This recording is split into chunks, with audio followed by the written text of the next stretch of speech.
The work of Dune costume designers Jacqueline West and Bob Morgan has caught the attention of fashion writers as well as film fans. It was an epic undertaking for the veteran costume designers. Well, we've worked together many times, and when this came up, when it was so large, she said, "Would you collaborate on this with me?" And I said, "Of course." I adore her. We've been dear friends for many years and loved the project, says Morgan. Read more. Devil Wears Prada costume designers on their favorite looks, as film turns 15. Both are big fans of the Frank L. Herbert novels, and methodically broke down the epic's main three worlds of Arrakis, Caladan and Gidi Prime, which were three kind of diametrically opposed places in their climate, and then the people that inhabited them, which meant three armies, three different things that we had to do, he adds. Dune premiered September 3 at the Venice Film Festival. Reuters, Carol Horst. West. It was the book.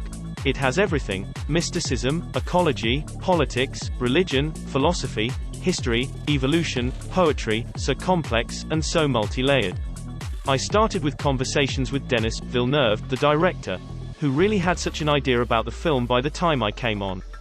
He didn't want to make a film about spaceships, you know, with a look of what you see in so many sci-fi movies and video games, but he wanted to make a futuristic medieval movie. Morgan. Caladan is this very rich, lush, wet place, and the colors influence the colors we used and the richness of the fabric we used. On the desert planet Arrakis, it affects how you would dress, much like it affects how people dress in the Sahara or in Jordan. We're in layers and wraps their heads to not only serve as a protection from the weather and from the heat, they're also a tool. It keeps your head cool, but it's also something you can take off, and it becomes a rope, a backpack, you know, it's 25 yards of fabric.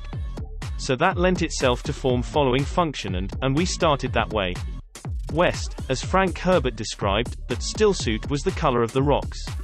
I had the head of locations bring me back rocks, different vials of sand of different colors, from Jordan where we shot it. The rock was this incredible color, a very kind of dusty black charcoal with some brown in it. I had done a gauze line years ago when I was a fashion designer for Barney's, and I remembered how you could still see people's bodies and their shapes and their movement. And I thought, gauze shifts like sand does. And I had dyed it in all these desert sand colors. So that became the palette. And it's just how the desert looks there. There's all these colors, beautiful salmon color and a dark rust and kind of a pale gray-beige. The color of Caladan was green, and I used the Romanovs as inspiration for their uniforms. The Harkonnens were Goths, they were very dark and evil. I used black leather for a lot for them.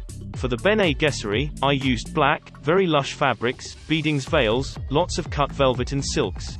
Read more. How a costume designer fashions cinematically immersive film scenes. Timothée Chalamet and Rebecca Ferguson in the film. Photo, file pic. Morgan. In our first talk, we said we need to make 300 specialty costumes. I mean, all those three armies in those three worlds. But we had a wonderful small army of artisans worldwide that helped us make that happen. Don't quote me exactly on this, because I really have lost count, but I would say hundreds of costumes bordering on probably 1,000.